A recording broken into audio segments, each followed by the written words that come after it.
तो वृंदावन के कन्हैया बड़े सुलभ है और वैकुंठनाथ भगवान बड़े ही दुर्लभ।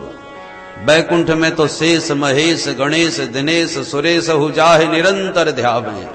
बड़े बड़े देवता ध्यान लगाते हैं, हाथ जोड़ करके स्तवन करते हैं। वही जब वृंदावन में आ गया तो ताहे अहीर की छोहरियां छचियां वर छाछ पे नाच नचावे।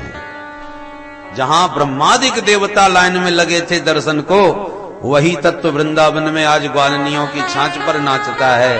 गोपी कहती है लाला ताजो माखन लेके आई हूं, पर ठुमका मार के नाच दे, नाचनी को लगो तो माखन खवाऊंगी। तो ठुमुक ठुमुक के ग्वालिनियों का मन मुग्ध करते हैं, तब छाछ पीते हैं। बोल वृंदावन बिहारी लाल की जय। इसलिए जब से प्रभु ब्रज में पधारे तब से लोग बैकुंठ भूल गए। जयति तेधिकम जन्मना ब्रज है, क्योंकि जो तत्व सुलभता से मिले तो फिर इतनी कठिनाई के चक्कर में कौन पड़े। राष्ट्रपति जी से यदि मिलना चाहो तो अब दिल्ली जाओ और तमाम न जाने कितने अधिकारियों की स्वीकृति लो। जब फिर समय शायद मिले न मिले या कब मिले, तब जाके लाइन में लग करके राष्ट्रपति महोदय के दर्शन करो। पता चला राष्ट्रपति जी का कार्यक्रम यही है, उद्घाटन में आ रहे हैं और उन्होंने घोषणा भी की है कि जो चाहे हमें वहां से संपर्क कर सकता है, मिल सकता है। तो यदि यहीं आ रहे हों और सुलभता से हमको प्राप्त हो रहे हों तो दिल्ली कौन भागता फिरेगा, कौन चक्कर काटेगा। उसी प्रकार वह परम तत्व यदि हमको इसी मृत्युलोक में, इसी ब्रज भूमि में और इतनी सुलभता से गौचारण करते हुए, गौचारण इसलिए भी भगवान किए, करे संत बड़ों की बात छोड़ दो, हम तो गायों के लिए भी सुलभ हैं, पशुओं के लिए भी सुलभ हैं, वनचरों के लिए भी सुलभ हैं, बहुत दुर्लभ नहीं है। देखो जो तत्व अत्यंत दुर्लभ लगने लगे तो हम उसकी तरफ से उदासीन हो जाते हैं। कायकुल चक्कर में पड़ो, मिलना असंभव है। और जो चीज असंभव लगने लगती है तो हम उधर से मन भी हटा देते हैं, चक्कर में नहीं पड़ना भैया, क्योंकि चीज असंभव है, हमको मिल ही नहीं सकती। प्रयास हम उसके लिए करते हैं जिसका पाना संभव हो सके। यदि मिलने की उम्मीद हो तो हम प्रयास करें, और असंभव हो तो हम प्रयास ही क्यों करें। तो और भगवान कहना चाहते हैं कि मैं असंभव नहीं हूं, बहुत सुलभ हूं। जो मुझे असंभव मानते हैं उनके लिए असंभव भी हूं, और जो मुझे संभव मानते हैं उनके लिए संभव हूं। जो मुझे दूर मानते हैं उनके लिए सचमुच बहुत दूर हूं, जो मुझे पास मानते हैं उनके लिए बहुत ही पास हूं, इसमें भी कोई संदेह नहीं। श्रुति भगवती ईशावास्योपनिषद का मंत्र कहता है, तदे जति तन्ने जति तद दूरे तदवंतिके। वो दूर भी है तो बहुत पास भी है, वो सूक्ष्म ही भी है और विशाल भी है। अखिल विरुद्ध धर्माश्रय प्रभु हैं। इसलिए समस्त प्राणी मात्र को सुलभ होने के लिए ही भगवान श्री धाम वृंदावन में गोचारण करते हुए सबको सुलभ हो गए। भगवान की भगवत्ता का दर्शन स्मरण करके अब श्री सुखदेव जी महाराज भगवान के महारास का वर्णन करते हैं।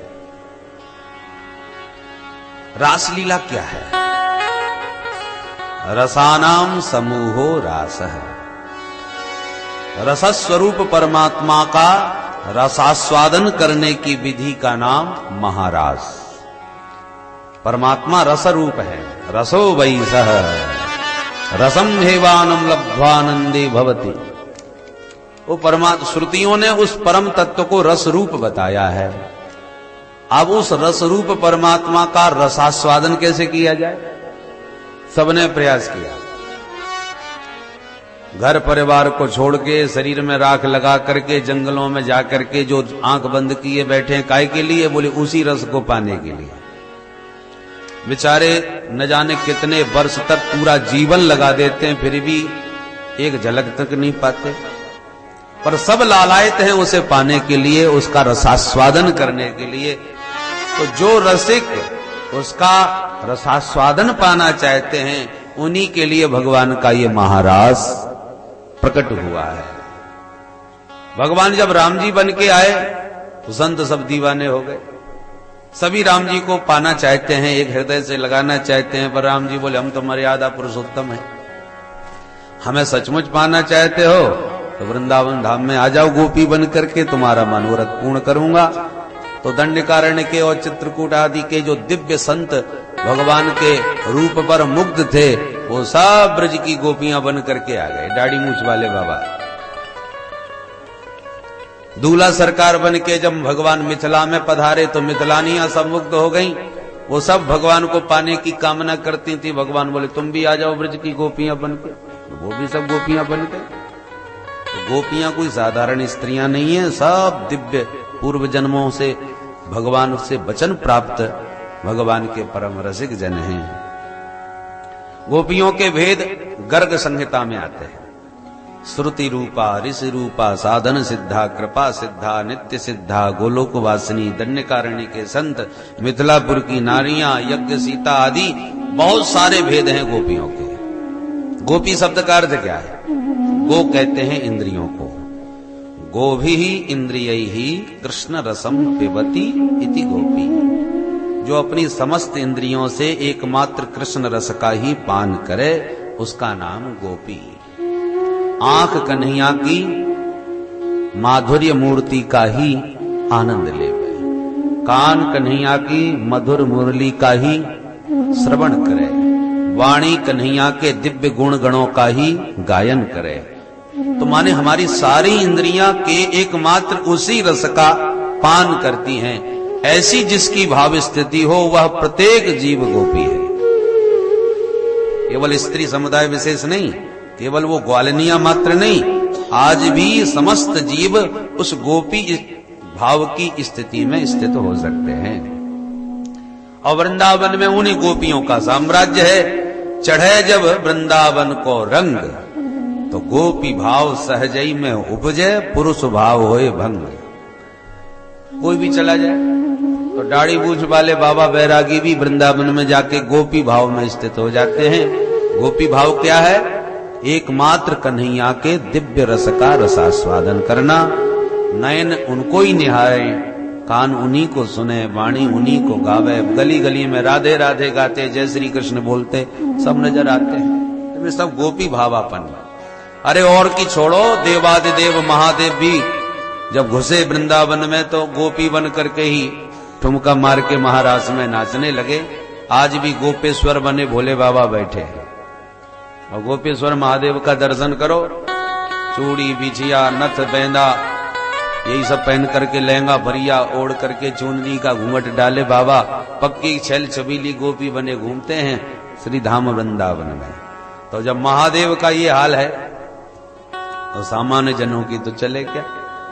इसलिए गोपी भाव सहजई में उपजे, पुरुष भाव होए भंग, चढ़े जब वृंदावन को रंग। ये वृंदावन की महिमा है, सब गोपी बन जाते हैं। बोलो राधे राधे। श्रुति भगवती, श्रुति माने वेदों की ऋचाएं। उस ब्रह्म का निरूपण करते करते थक गई बिचारी श्रुतियां, नेति नेति कह के मौन हो गई। हम उसे पूर्णतः नहीं बता सकते क्योंकि वो अनिर्वचनीय है, वाणी से कहा नहीं जा सकता। गूंगे ने बढ़िया गुड़ खा लिया, बड़ा मीठा लगा, कोई पूछा कि कैसा लग रहा है, अब बेचारा वाणी तो है नहीं, बोले कैसे कैसे बतावे। तो वो भाव हाव भाव के द्वारा तो कहने की कोशिश पूरी करेगा कि बहुत आनंद आ रहा है, परंतु वाणी से तो नहीं कह पाता कुछ। गूंगे का गुड़ कैसे बताए। ऐसे ही जिसने उस तत्व का अनुभव किया, उस रस का रसास्वादन किया, तो वो इतने दिव्य आनंद में निमग्न हो जाता है कि वाणी में सामर्थ्य नहीं रह जाती कि वो बता पाए कि कितना आनंद आ रहा है। अनुभव गम्य है, अनिर्वचनीय है।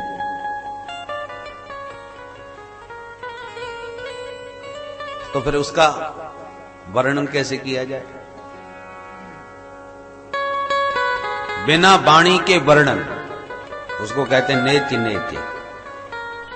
जैसे एक कन्या का विवाह हुआ, ग्रामीणांचल की ग्राम बधूटी बनी, सीधी सच्ची पुराने जमाने की। शादी के बाद जब उसका पति उसे पहली बार लेने आया, दुरागमन, तो कुछ उसकी सखियां शादी में सम्मिलित नहीं हो सकी थीं, वो कहीं बाहर गई हुई थी। उन्हें पता चला तो दौड़ करके आई और अपनी सहेली को घेर करके बोली, बहन हम तेरी शादी में आ नहीं पाई थी, सो तेरा दूल्हा नहीं देख पाया, जरा बता तो सही कौन है तेरा दूल्हा। अब जो नवयुवक आए थे उसे लेने, दूल्हा के मित्र भी थे, तो 8-10 लोग नवयुवक सब बैठे थे बैठक में, और झरोके से झांक झांक करके सखियां अपनी सहेली से पूछ रही थी, बता बता तेरा पति कौन सा है। अब वो बेचारी अत्यंत संकोच में गड़ी हुई, कह ना पावे, बता ना पावे, दिखा भी ना पावे, मौन बैठे हैं। तो सखियां पूछ रही, अच्छा तू तो बस इतना बता, वो चश्मा लगाए बैठा है वही है क्या तेरा पति। उसने एक दृष्टि डाल के तुरंत सिर हिला दिया, अच्छा वो नहीं है, तो वो जो मूछ बड़ी बड़ी जिसकी है, बड़ी मूछ वाला है क्या। बोले नहीं नहीं। अच्छा तो जो टोपी लगाए बैठा है वो है क्या। बोले नहीं। अब सखियां वर्णन करती जा रही हैं चिन्हों के माध्यम से, और वो तो केवल सिर हिलाती जा रही है, मुंह से कुछ नहीं बता रही। थे टोटल 10, और उसने सिर से मना करते करते 9 का निषेध कर दिया, 9 को मना कर दिया। वर्णन करती जा रही है सहेलियां। अब जब 9 को मना कर दिया तो उसके न बताने पर भी अपने आप सिद्ध हो गया कि अब जो अंतिम 10वां बचा है यही इसका पति है।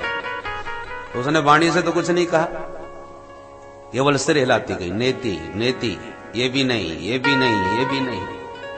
निषेध करते करते 9 का निषेध करने से ही 10वां पति है ये सिद्ध हो गया। ऐसे ही श्रुति भगवती नेति नेति कह करके निषेध करते हैं। एक ये शरीर भी आत्मा नहीं, परमात्मा तत्व क्या है, ये भी नहीं, शरीर भी नहीं, इंद्रियां भी नहीं, मन भी नहीं। तो निषेध करते करते जब सबका निषेध हो जाए, तो सबका निषेध होने के बाद भी जो तत्व बचता है वही परम तत्व ईश्वर का वाचक है, जैसे वाणी से कहा नहीं जा सकता। और यही शैली रामायण में किशोरी जी ने स्वीकार की है, श्रुति शैली। रामायण में आपने अध्ययन किया होगा, श्रवण किया होगा, जब वन गमन में किशोरी जी राम जी के साथ जाती हैं तो बीच बीच में गांव पड़ते हैं, तो गांव की ग्राम बधूटियां राम जी की झांकी देखकर, जानकी जी की सुकुमारता देखकर भौचक्की सी रह जाती, कितने सुंदर राजकुमार हैं, बेचारे नंगे पैर घूम रहे हैं। तो पानी प्यास लगी तो ग्राम बधूटियों ने पानी पिलाया, तो गांव की माताओं ने जानकी जी को एकांत में बुला करके पानी पिला करके पूछा, सखी ये बता, ये जो 2 तेरे संग में हैं, इनमें तेरा पति कौन सा है। अब किशोरी जी वही शैली में जवाब दे रही, उन्होंने पूरा विधिवत परिचय लखनलाल जी का विस्तार से दे दिया। ये मेरे लघु देवर हैं, स्वभाव के बड़े सरल हैं, बड़े भोले हैं, बड़े सीधे हैं, और बड़ा दिव्य गुण गाते हुए लक्ष्मण जी का विस्तार से परिचय किशोरी जी ने दिया। और लक्ष्मण जी का जब देवर के रूप में परिचय दे दिया तो राम जी को देखकर केवल मुस्कुरा दिया। तो ग्राम बधूटियां अपने आप ही समझ गई कि राम जी ही इनके दूल्हा है, इनके पति हैं।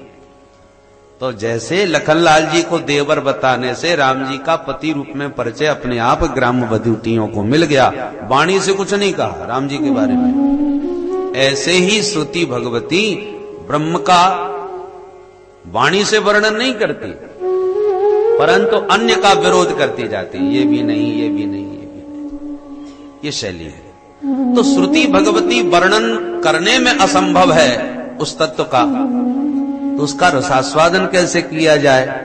तो श्रुतियों से भी भगवान बोले, तुम भी ब्रज की गोपियां बन के आ जाओ, तब सगुण साकार रूप में मेरे दिव्य स्वरूप का आपको दर्शन रसास्वादन प्राप्त होगा। इसलिए वे सारी श्रुतियां ब्रज की गोपियां बन के आई हैं। और इस प्रकार से गोपियों के बहुत सारे भेद हैं। तो भगवान ने उन समस्त रसिकों को अपने दिव्य स्वरूप का सगुण साकार रसास्वादन कराने के लिए आज महारास की भूमिका भगवान ने आयोजित की और दिव्य मधुर बंसी बजाई शरद पूर्णिमा की रात में। भगवान पिता रात्रि शरदोत फुल्ल मल्लिका वीक्षरन्तुं मनश्चक्रे योग मायामुपाश्रितः।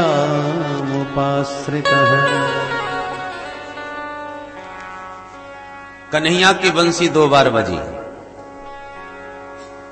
कल आपने बंसी की बात सुनी, गोपियों ने उस बंसी की महिमा के गीत गाए। वो भी शरद में बजी थी, पर वो बंसी सर्वभूत मनोहरम। उस बंसी को सबने सुना, स्वर्ग की देवांगनाओं ने भी सुना, गोपी ग्वालों ने भी सुना। सुखदेव जी कहते इति वेणु रवम राजन सर्वभूत मनोहरम। समस्त भूत प्राणियों को, माने प्राणी मात्र को, जीव मात्र को वो बंसी सुनाई पड़ी। गाय घास पा रही, चर रही है, पर बंसी सुनते ही घास चरना भूल गई। बछड़े मां का स्तनपान कर रहे हैं, पर बंसी सुनते ही दूध पीना भूल गए। मृगियां कन्हैया की बंसी निनाद पर विमुक्त हुई, अपने विशाल नयनों के प्यालों में माधव की माधुर्य मूर्ति छवि को जी भर करके पान कर रही हैं, हृदय में उतार रही हैं। पक्षी कलरव कर रहे थे, पर बंसी स्वर सुनते ही एकदम शांत और स्थिर मौन होकर के वृक्षों पर बैठ गए और भगवान की वेणु की दिव्य स्वर लहरियों में मुग्ध हो रहे हैं।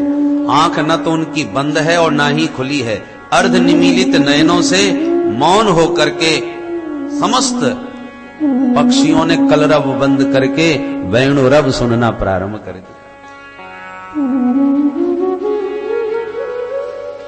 सर्वभूत मनोहरम, सबको मोहने वाली थी, पर रास विहारी रूप में जब भगवान की बंसी बजती है तो सबको सुनाई नहीं पड़ती। वो बंसी केवल उन्हीं रसिकों को सुनाई पड़ती है जिनको भगवान रास में बुलाना चाहते हैं, जिन्हें रास लीला की पात्रता है, जो रास के अधिकारी हैं, उन अधिकारियों को ही बंसी का स्वर सुनाई पड़ा। सास बहू बातें कर रहे हैं और जहां बंसी बजी तो केवल उस बधू को तो सुनाई पड़ी, सास के पल्ले कुछ नहीं पड़ी, क्योंकि ये बंसी कोई साधारण बांसुरी नहीं है। वंशस्तु भगवान रुद्र, भगवान भोलेनाथ बंसी बन के सेवा कर रहे हैं और भोले बाबा वैष्णवों के परम आचार्य हैं। इसलिए गोविंद इशारा करते हैं, बाबा जो इस रास का अधिकार रखता हो उसी को अपना दिव्य स्वर कान में फूंक दो। तो भोलेनाथ वैष्णवों के आचार्य, महारास के परम रसिक, इसलिए अधिकारिणी गोपियों के कान में ही उनके माध्यम से बंसी का स्वर पड़ा और सुनते ही गोपियां दीवानी होके दौड़ पड़ी। निसम्य गीतम तदनंगवर्धनम ब्रज स्त्रियः कृष्ण गृहीत मानसा आजगमुरन्योन्यमलक्ष्यतोद्यमा सयत्र कांतो जवलोल कुंडला। गीत सुनते ही कृष्ण गृहीत मानसा, बंसी के स्वर से ही गोपियों का मन माधव ने खींच लिया। सारी गोपियां भागी दौड़ी गोविंद के रास मंडल में आ गई, खिंची चली आई। सुखदेव जी चित्र खींच रहे हैं, कैसे खिंची, कैसे दौड़ी। बोले एक गोपी गौ दोहन कर रही थी और दोते दोते जहां बंसी उसके कान में पड़ी तो दोनी वहीं पटक करके सीधी भागी चली गई, होश नहीं रहा। एक गोपी आंख में अंजन लगा रही थी श्रृंगार करते हुए, जो बंसी कान में पड़ी तो दूसरी आंख में बिना काजल लगाए भागी चली गई। एक गोपी आभूषण धारण कर रही थी, गहने पहन रही थी, जो बंसी कान में पड़ी तो नाक की नथ कान में लटका के चली गई। एक गोपी लीपापोती कर रही थी। लीपापोती समझ गए? घर के आंगन में गोबर से लीपापोती करी जाती और चेहरे पर भी कम नहीं होती लीपापोती। तो दोनों प्रकार की। एक गोपी अपने चेहरे को संवार रही थी विविध अंगरागों से, और जैसे ही उसने अंगराग कपोल पर लगाया, उसी पल बंसी का स्वर उसके कान में पड़ा, तो जो अंगराग जहां जैसा भी लगा रखा था वैसे ही लगा छोड़ा और बिना उसे व्यवस्थित किए सीधी भागी चली गई। ये सुखदेव जी के शब्द है। लिम्पन्त्यः प्रमजन्त्योन्या अंजन्त्यः काश्चलोचने व्यस्तस्त्रवस्त्राभरणा काशित कृष्णान्तिकं ययुः दोहन्त्योऽभ्यययुः काश्चित् दोहं हित्वा समुत्सुका पयोधिसृत्य संयावमनुदवास्या पराययुः। एक गोपी जब चल रही थी तो उसके पति ने उसे देख लिया और पकड़ के कमरे में बंद करके कुंडी लगा दी। उसके हृदय में इतनी विरह वेदना हुई कि आज मैं वंचित रह गई उस आनंद से, कृष्ण सम्मिलन से। उसके हृदय में इतनी विरह व्यथा हुई कि आंख बंद करके ध्यान मग्न वो कमरे में बैठ गई। तो गोविंद के विरह में विकल उस ब्रज गोपी ने अपना पांच बौद्धिक देह कमरे में ही छोड़ा और दिव्य देह धारण करके भगवान के पास सबसे पहले जाकर के वह पहुंच गई। परीक्षित ने कहा, गोपियों की इतनी ऊंची स्थिति हो गई कि दूसरा शरीर बना के पहुंच गए, ऐसा कैसे हो गया? सुखदेव जी कहते हैं, परीक्षित, ये गोपियां कोई साधारण ग्वालिनी ही मात्र थोड़ी हैं। वो तो वो रसिक संत हैं जो स्त्री वेश में आए हैं गोविंद के रास का आनंद लेने के लिए, और आज जिसके लिए शरीर धारण किया वही आनंद से हम वंचित रह जाएं। तो योगियों को तो अभ्यास होता ही है, पूर्व जन्म का अभ्यास था। 1 मिनट में उसने शरीर छोड़ दिया और दूसरा रूप बना करके वो संत जिस आनंद के लिए आए थे उसी आनंद को पाने के लिए पहुंच गए। किसी के रोके आज कोई रुकने वाला नहीं। तो जैसे ही सब गोपियां आई, भगवान ने खड़े होकर स्वागत किया। भगवान का स्वभाव है, जब व्यक्ति संसार छोड़ के प्रभु के पास आता है तो भगवान थोड़ा निरीक्षण परीक्षण करके देखते हैं कि सचमुच संसार को छोड़ा है कि जबरदस्ती। परीक्षा जरूर लेते हैं। तो भगवान ने गोपियों की भी परीक्षा लेते हुए कुछ अटपटी बातें करी। पहले तो स्वागत किया, स्वागतम वो महाभागा प्रियं किं करिवाणिव ब्रजस्यानामयं कश्चित् ब्रूतागमन कारणम्। वो महाभागा सुस्वागतम, देवियों आपका स्वागत है, स्वागत है। कहिए मैं आपकी क्या सेवा कर सकता हूं? और फिर तुरंत बोले, ब्रूतागमन कारणम, आगमन का कारण तो बताओ, बात क्या है? तुम सबकी सभी अंधेरी इस रात्रि के समय घर परिवार को छोड़ के जंगल में कैसे आ गई? किसी असुर ने आक्रमण तो नहीं कर दिया? गोपियों ने सिर हिला दिया। तो फिर क्यों आई हो? अरे अब समझा, शरद पूर्णिमा है आज। शरद पूर्णिमा में चांदनी बड़ी प्यारी लगती है। ये जंगल की वही चांदनी देखने आई होगी शायद। गोपियों ने सिर हिला दिया, ये चांदनी तो हमने बहुत बार देखी है। अच्छा, तो फिर क्यों आई हो? अरे अब समझा, लगता है घर में खटपट हो गई होगी, झगड़ा हो गया होगा पति से। राम राम, बहुत गलत बात है। कितना भी महाभारत हो जाए पर घर छोड़ के देवियों को कभी नहीं भगना चाहिए। स्त्री का परम धर्म है पति की सेवा करना। भर्तुः शुश्रूषणम स्त्रीणाम परो धर्मो ह्यमायया। अमायया माने निष्कपट भाव से पति की सेवा करो, यही स्त्री का परम धर्म है। ये नहीं कि साड़ी खरीदवाना है कि हार खरीदवाना है इसलिए पैर दबाए जा रहे हैं। निष्काम भाव से, निष्कपट भाव से। गोपियों ने सिर हिला दिया, हम अपने पतियों से झगड़ा करके नहीं आई। भगवान बोले अच्छा, तो फिर क्या चक्कर है, संभवतः मुझसे मिलने आई हो, तो यह भी गलत है। यदि तुम मुझसे प्रेम करती हो तो जंगल में इस प्रकार से घर परिवार छोड़ के मुझसे आना, यह भी तो सर्वथा अमर्यादित है, अनुचित है, अव्यवहारिक है। तुम्हारे पति पुत्र तुम्हें ढूंढते फिर रहे होंगे और तुम हमसे मिलने जंगल में आ गए, ये कोई अच्छा व्यवहार थोड़ी है।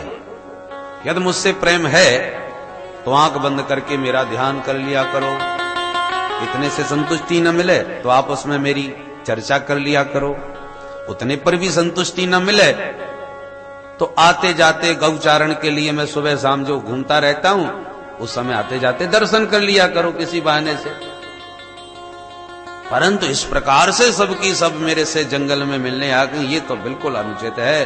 प्रत्यात ततो ग्रहान, इसलिए तुम इसी वक्त तुरंत अपने घर लौटो। भगवान के इन वचनों से तो समस्त गोपियों का मनोरथ एकदम चकनाचूर हो गया, सब मनोरथ भंग हो गया। बिचारी एकदम उदास होकर के लंबी लंबी श्वासें लेने लगी, नीचे को सिर झुका के खड़ी हैं, पैर के अंगूठे से धरती को कुरेदने रही। आपस में गोपियां बोली, बहना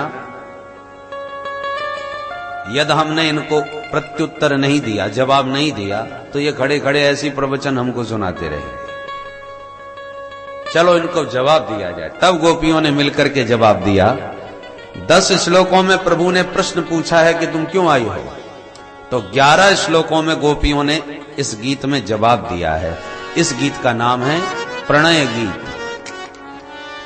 भगवान के इस विपरीत आचरण से गोपियां विकल होकर भगवान से प्रेम की याचना करती हैं, प्रेम का प्रस्ताव निवेदित करती हैं, इसलिए इस गीत का प्रणय गीत नाम है। भगवान का बड़ा विचित्र स्वभाव है और प्रेम में ऐसा होता भी है क्या, पहले गोपियां भगवान के प्रतिकूल थी और गोविंद उनके अनुकूल थे। मन में तो प्रेम करती हैं और ऊपर से उल्टा व्यवहार करती हैं। प्रेमियों का व्यवहार विचित्र होता ही है। प्रेम का सारा व्यवहार, सारी क्रियाएं एकदम विचित्र और विपरीत होती हैं।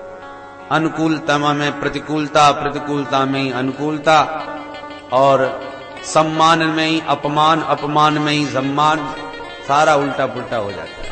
अहेरिव गति प्रेमणः स्वभावः कुटिला भवेत्। संत कहते हैं प्रेम में प्रेमी की गति सर्प के समान होती है। सर्प जब चलता है ना लहरा लहरा के, तो उसकी गति समझ में नहीं आती कि ये इधर जाएगा कि इधर जाएगा कि सीधा जाएगा कि मुड़ जाएगा।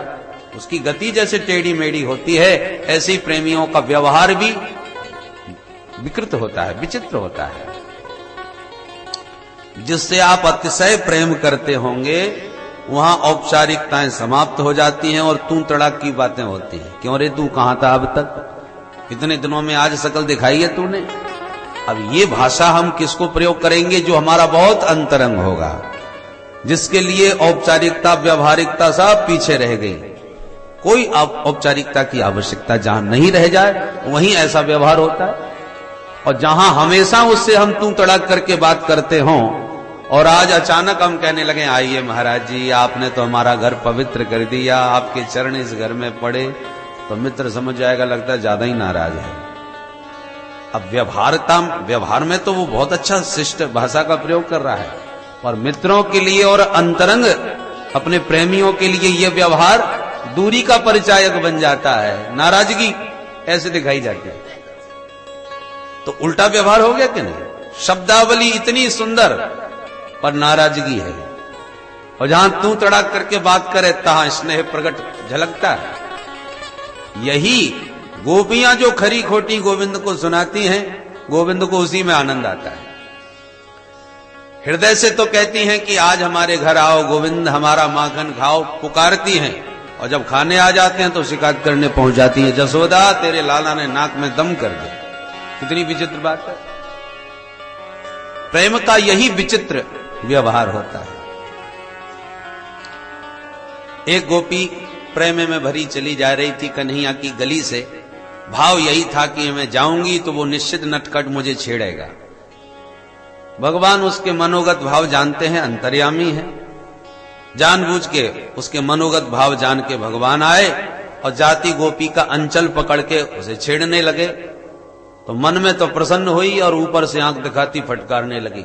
मुंचांचलम चंचल पश्यलोकम, डांटती है भगवान को, ए चंचल मेरा अंचल छोड़, भाग यहां से।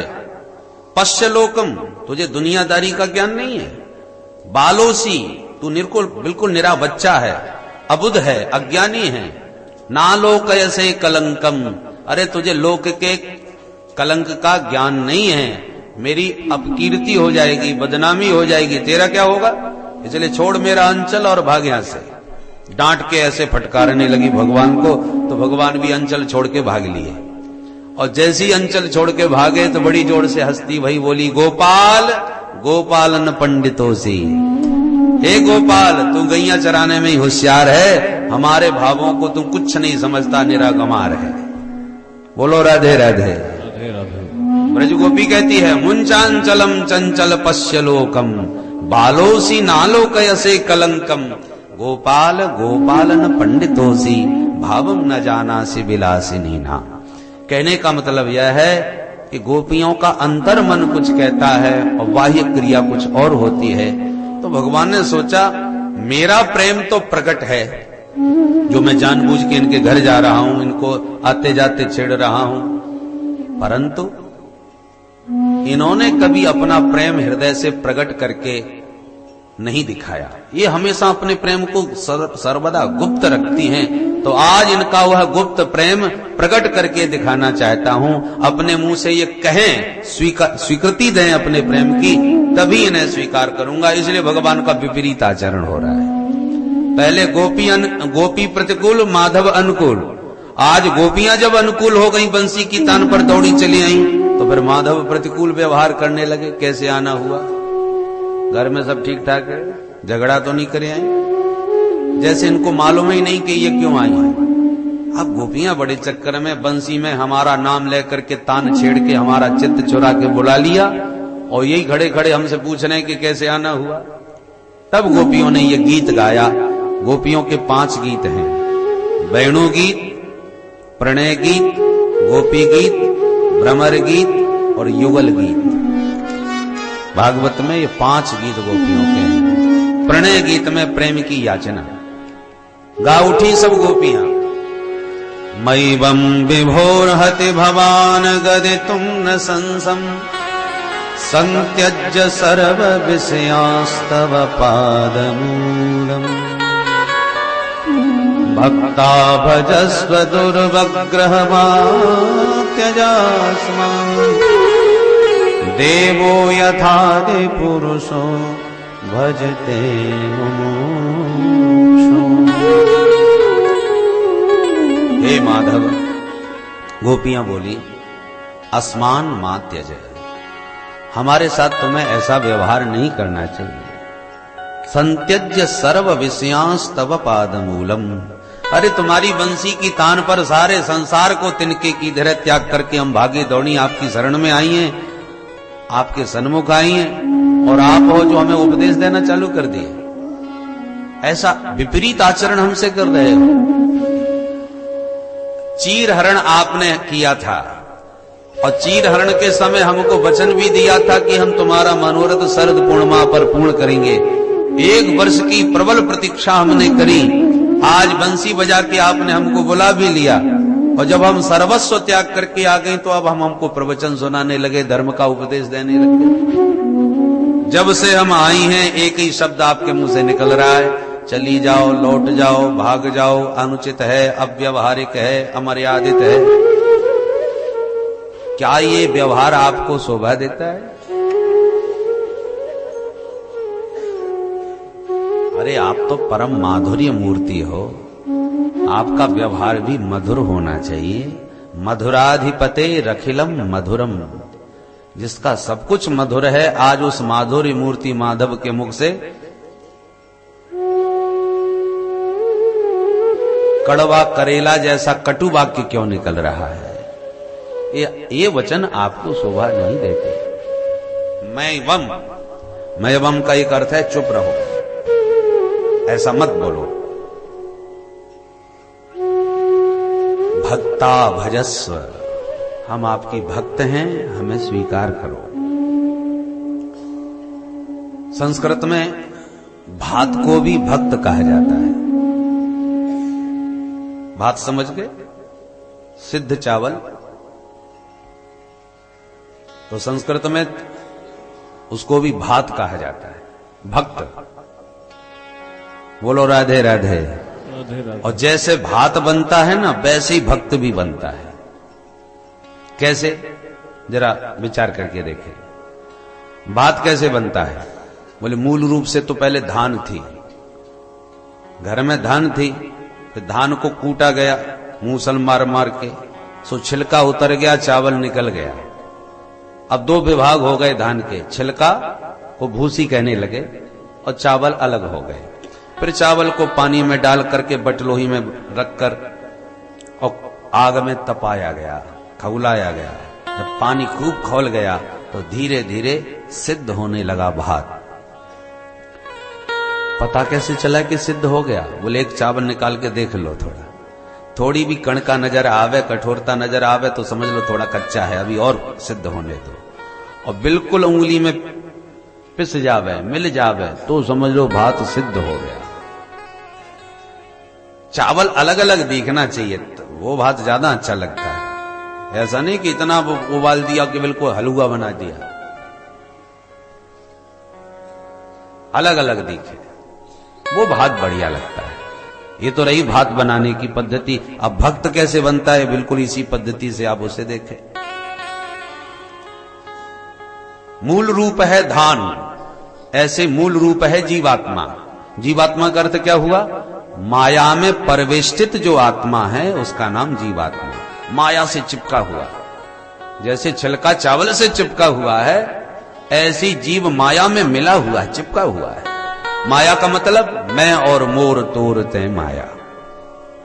ये मेरे हैं, ये पराये हैं। ये जो प्रबल आसक्ति है यही माया का वास्तविक स्वरूप है।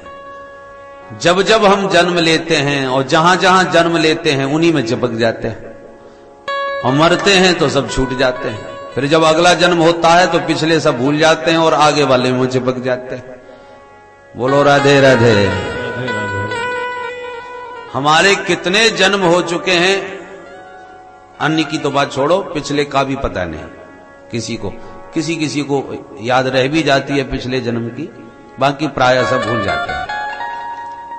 तो जैसे पिछले वाले आपको एक भी याद नहीं है, ऐसी जब अगला जन्म होगा तो इनमें से भी एक भी याद नहीं रहेगा, सब भूल जाएंगे।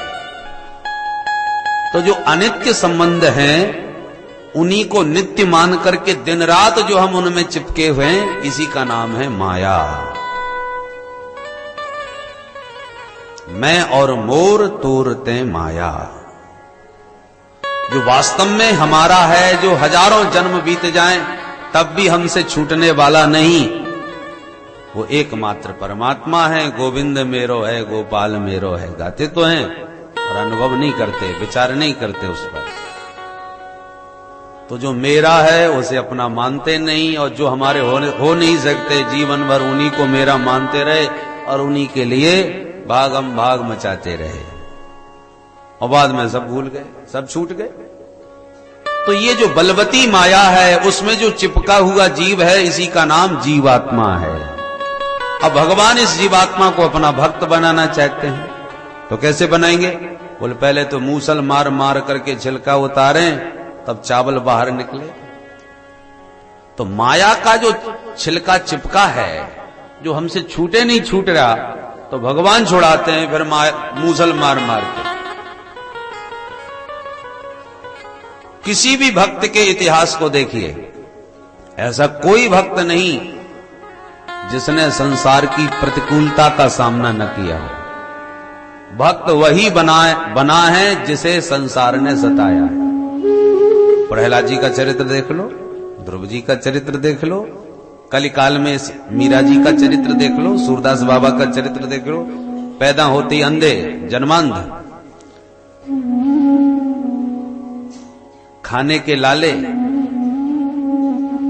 माँ बाप भी गालियां देते थे, भैया सब सताते थे कि अंधा पैदा हुआ है, जिंदगी का हमारे लिए भार बना हुआ है।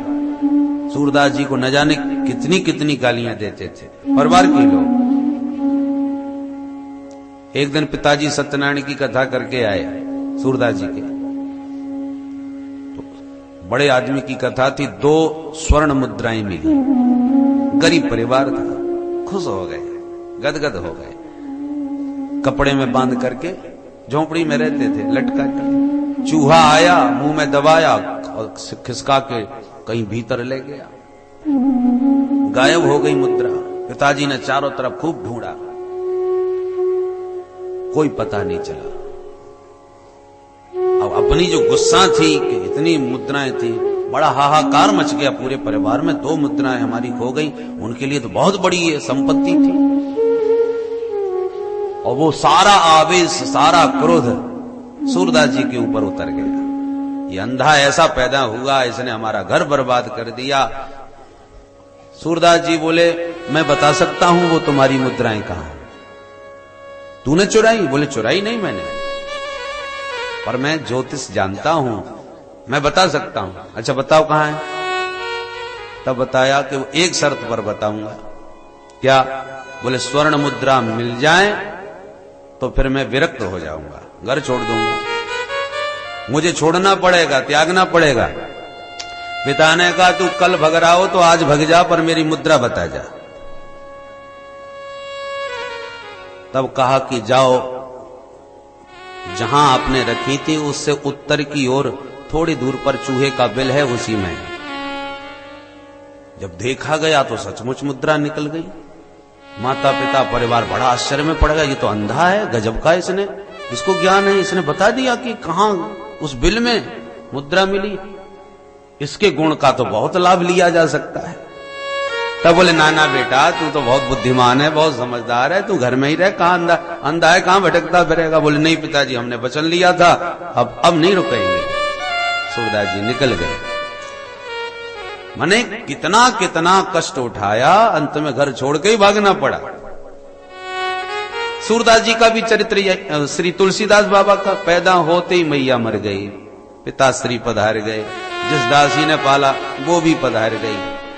तो लोग जब भिक्षा मांगने तुलसीदास जी जाते थे तो घर में नहीं घुसने देते थे, अभागा है, इसके पैदा होते ही परिवार नष्ट हो गया, इसलिए घर के दूर रख। भोजन भी यदि देते तो फेंक करके देते थे। ये स्थिति।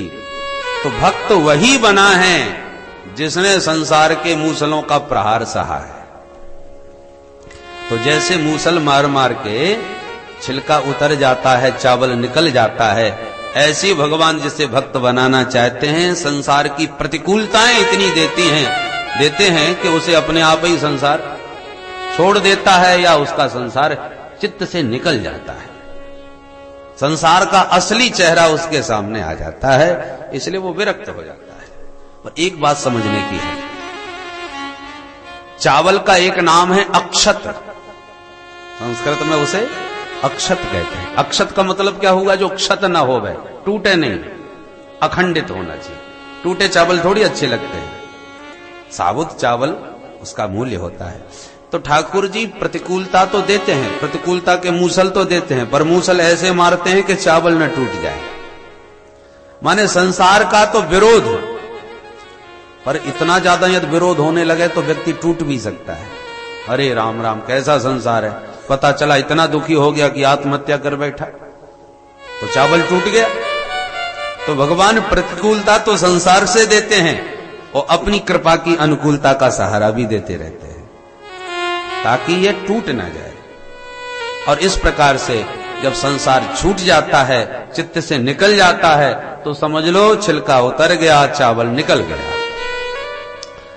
अब चावल तो निकल गया, पर अभी भात नहीं बना, उसके लिए बटलोही पर चढ़ना पड़ेगा और खौलते हुए पानी में तपना पड़ेगा, तब धीरे धीरे भात बनेगा।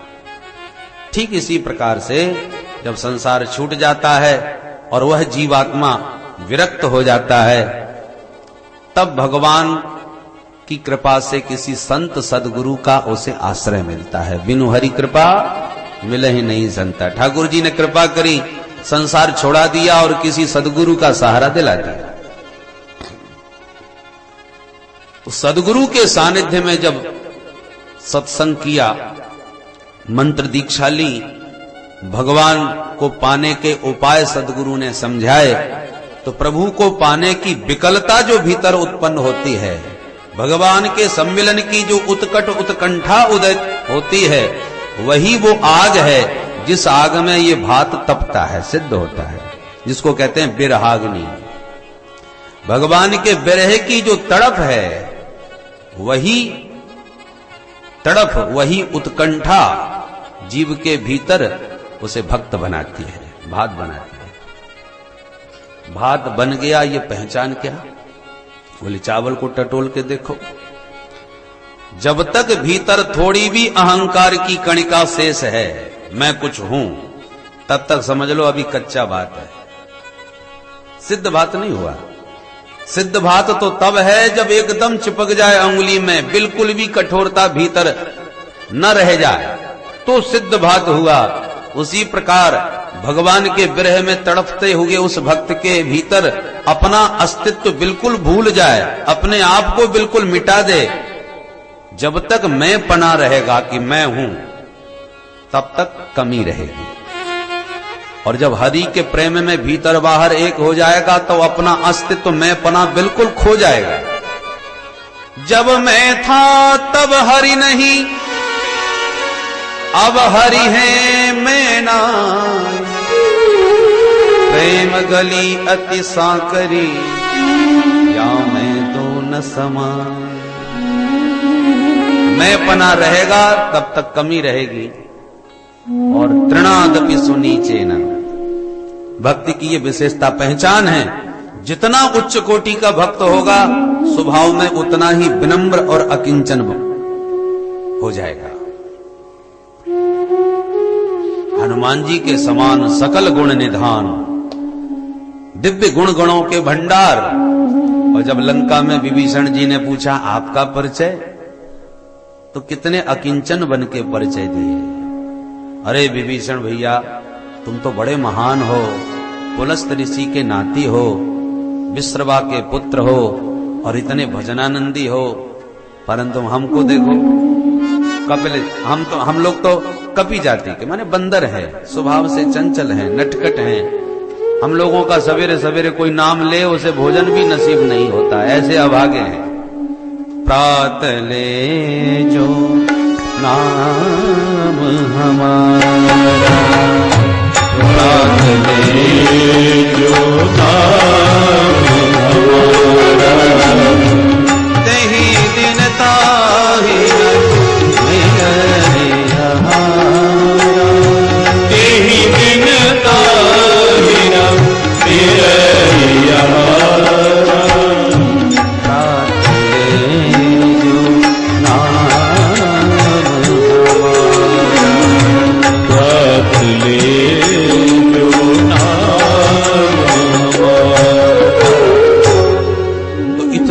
महान संत, इतने बड़े महान ज्ञानी, सकल गुण निधान होते हुए भी कहते हैं कि मेरा तो सवेरे नाम लेने वाले को भोजन नसीब नहीं होता। असमय अधम सखा सुनू, मोहू पर रघुवीर। असमय अधम, ऐसा मैं अधम हूं, इतना मैं पतित हूं। बताइए, हमको कोई नेक भी ऐसा कोई एक भी शब्द प्रयोग कर दे तो हम लाल पीले हो जाएंगे। तुमने हमको समझ क्या रखा है? ये जो मैं पना है, अहंकार की कठोरता है, ये कच्चे चावल का द्योतक है। जो पक जाते हैं, जो सच्चे भात बन जाते हैं, सचमुच हृदय से जो भक्त हैं, वो अपने को बिल्कुल मिटा देते हैं, गला देते हैं। असमय अधम सखा सुनो। सूरदास जी कहते हैं, मौसम कौन कुटिल खल कामी, जह तन दियो ताहे बिसरायो, ऐसो नमक हरामी। तो अपने आप को इतना इतना कहते हैं, अपने आप को इतना मिटा देते हैं, एकमात्र जो भी कुछ है बस वही है। ये सिद्ध भात की पहचान है। और ऐसा जो सिद्ध भात हो जाता है, उसे भगवान पाने के लिए लालायित हो जाते हैं। श्रुति भगवती कहती है, अहम अन्नः त्वम अन्नादः। प्रभु हम आपके अन्न हैं और आप हम अन्नों के भोक्ता हो, अन्नाद हो। हम भक्त हैं, आप भोक्ता हो। तो गोपियां भी कहती हैं, भक्ता भजस्व दुर्वग्रह त्यजास्मान् देवो यथादि पुरुषो भजते मुमुक्षु। हम भी आपकी शरणापन्न भक्त हैं, संसार को त्याग कर, अपने जीवन को गलाकर, आपकी विरहाग्नि में तपाकर भक्त बन के आपके चरणों में समुपस्थित हुई हैं, इसलिए कृपा करके स्वीकार करो। अस्मान मात्यज, इस परोसी हुई थाली को ऐसे मत ठुकराओ। कई संकोची होते हैं कि भूख भी लग रही है, भोजन की इच्छा भी हो रही है, किसी ने कोई पूछ भी रहा है, भैया आओ भोजन पाओ, फिर विश्राम करेंगे, और फिर भी कह रहा, अरे साहबा भी घर से पाके ही तो चले थे, बिल्कुल इच्छा नहीं है, घर की बात है, चाय जब पा लेंगे मांग लेंगे। अच्छा ये बात है तो ठीक है, फिर आराम करो, हम अभी पाके आते हैं। अब पलंग पर लेटे लेटे करवट बदल रहे हैं, भगवान सर्दी का मौसम, भूख तो लग रही थी, इतनी लंबी रात है, अब कैसे कटेगी। हमने तो सोचा एक दो बार तो और पूछेगा, अब रात भर करवटें बदलते रहो तो क्या फायदा। ऐसा संकोच कौन मतलब था। अरे भूख भी लग रही है, लोग पूछ भी रहे हैं, तो संकोच त्याग करके पा लेना चाहिए। गोपियां कहती हैं, भक्ता भजस्व दुर्वग्रह त्यजास्मान्, आप अपना आग्रह त्याग कर, संकोच छोड़ करके जो भात के रूप में आपके चरणों में हम उपस्थित हुई हैं, उन्हें आप स्वीकार करो। बड़ा सुंदर भाव इस गीत में गोपियों ने एक एक अक्षर में गाया है। अंत में भगवान बोले, हमने तुम्हें पतिव्रताओं के धर्म समझाए, वो तुम्हारी शायद समझ में नहीं आए। अरे पति ही परमेश्वर होता है, उसी की सेवा करो, परमेश्वर की तरह पति की सेवा करनी चाहिए। गोपियों ने कहा, हमें सब मालूम है, पर एक बात बताओ, एक स्त्री पति को परमेश्वर की तरह पूजती थी, उसके पति परदेश जाने लगे तो बेचारी विकल होने लगी, रोने लगी। पतिदेव ने कहा, देवी जाना बहुत जरूरी है, मैं 2-4 दिन में बहुत जल्दी आ जाऊंगा, दुखी ना हो, और जब तक मैं ना आ जाऊं तब तक मेरे इस चित्र की पूजा सेवा कर लिया करो। और चित्र दे के पति चले गए। अब वो बड़े भाव से एक दिन जब पति की सेवा में, चित्र सेवा में लगी थी, उसी समय पतिदेव ने लौट करके कुंडी खटखटाई, किवाड़ खोलो देवी। अब प्रभु आप ही बताओ, वो सेवा छोड़े कि किवाड़ खोले। भगवान बोले, इसमें क्या पूछना। अरे पति के चित्र की सेवा कर रही है, और जब सच्चा पति दरवाजा खटखटा रहा है तो अब फोटो की क्या जरूरत है। वो तो जब तक वो ना आ जाए तब तक के लिए था। गोपियों ने कहा, बस बस आपने हमारा भी फैसला कर दिया। क्या? बोले, संसार के पति परमेश्वर की तरह होते हैं और आप साक्षात परमेश्वर ही हो। तो जब साक्षात परमेश्वर सामने खड़े हो तो अब नकली परमेश्वरों के लिए काय क्यों भेज रहे हो हमें।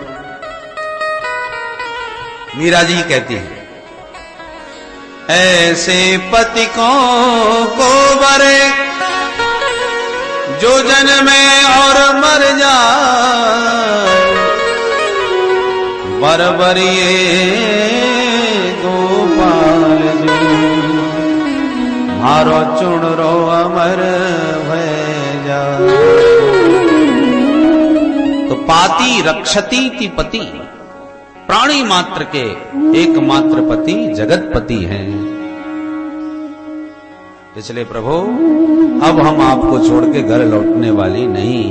भगवान प्रसन्न हो गए, गोपियां परीक्षा में पास। 10 रुपए का मटका भी 10 बार ठोक बजा के देखा जाता है कि खरीदा जाए कि नहीं, कहीं चटका फूटा तो नहीं। तो भगवान भी जिस जीव को महाराज के उस अलौकिक आनंद में निमग्न करना चाहते हैं, उसमें कोई संसार की दुर्वासनाओं का छिद्र तो नहीं है। इसलिए ठोक बजा के भगवान ने गोपियों का निरीक्षण परीक्षण करके देख लिया और उसमें खरी उतरी ब्रज गोपी। तब भगवान प्रसन्न हो गए और अब उनको स्वीकार करके भगवान का महारास प्रारंभ हुआ। बोल रास बिहारी भगवान की जय। बाहु प्रसार पररंभ कराल कोरूनी विस्तनाल वन नर्म नखाग्रपातई श्वेल्यावलोक हसते ब्रज सुंदरीणाम उत्तम भयम रतिपतिम रमयांचकार। जैसे कन्हैया ने ताता थैया करके गोपियों के साथ थिरकना नाचना प्रारंभ किया, आ गया कामदेव, चलाए बाण भगवान के ऊपर।